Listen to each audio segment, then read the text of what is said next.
Hi అండి, ఈరోజు ఎల్లిపాయ కర్రీ చేసుకుందాము. ఎల్లిపాయల కర్రీ ఇలాగొచ్చేసి ఎల్లిపాయలు కొన్ని ఒలుచుకొని పెట్టుకోవాలి. ధనియాల పొడి, అల్లం వెల్లుల్లి పేస్టు, పచ్చిమిర్చి, గరం మసాలా, మిరియాల పొడి, పసుపు, కారము, సాల్టు, టమాటో, ఆనియన్స్ ఇలా కట్ చేసుకొని పెట్టుకోవాలండి. ఇప్పుడు ప్రిపేర్ చేద్దాం. ఇలా బాండి పెట్టుకోవాలి. ఇందులో ఆయిల్ పోసుకుందాము. ఇలా ఆయిల్ పోసుకోవాలి కొద్దిగా. ఇది వేడైన తర్వాత ఇప్పుడు ఆయిల్ వేడైందండి. ఇప్పుడు ఆనియన్స్, టమాటోస్ వేసుకుందాం. ఇలా ఆనియన్స్ కొద్దిగా ఎర్రగైన తర్వాత ఇప్పుడు టమాటోస్ వేసుకుందాం. ఇలా టమాటోస్ వేసుకుని కలపాలండి. ఇందులో పచ్చిమిర్చి, మనకి కారం ఎక్కువ అవుతుందంటే ఒక రెండు చాలండి. తర్వాత ఇందులో అల్లం వెల్లుల్లి పేస్ట్ వేస్తున్నా. తర్వాత దీన్ని కలిపేద్దాం. ఇలాగా కొద్దిగా ఉడకనిద్దామండి దీన్ని. ప్లీజ్ సబ్స్క్రైబ్ చేయండి. సబ్స్క్రైబ్ చేయడం లేదండి, చూస్తున్నారు అంతే.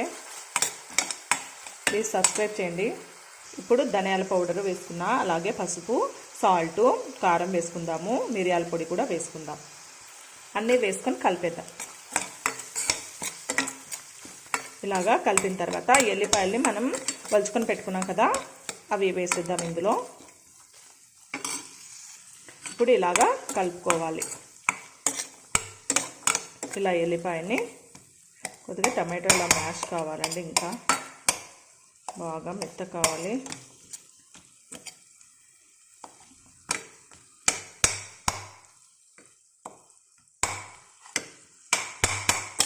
తర్వాత ఇందులో కొద్దిగా వాటర్ పోసుకుందాం. ఇలా వాటర్ వేసుకొని ఉడకనిద్దాము.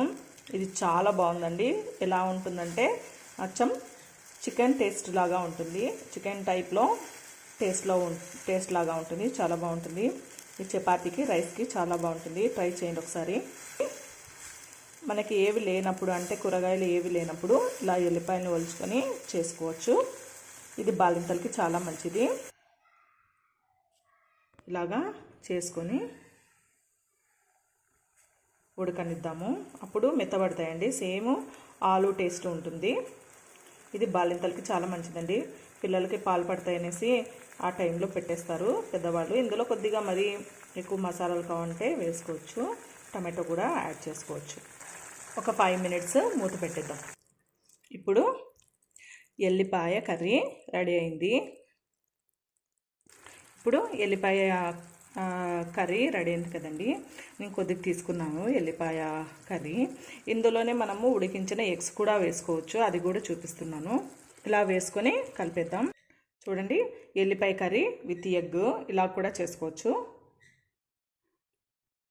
కొద్దిగా కొత్తిమీర పైన వేసుకుంటే చాలా బాగుంటుంది. చూడండి, 2 డిషెస్ కూడా ఒకే కర్రీతో చేసుకోవచ్చు. చాలా చాలా టేస్టీగా ఉంటుంది. ఇది కూడా ట్రై చేయండి. ఈ విధంగా కూడా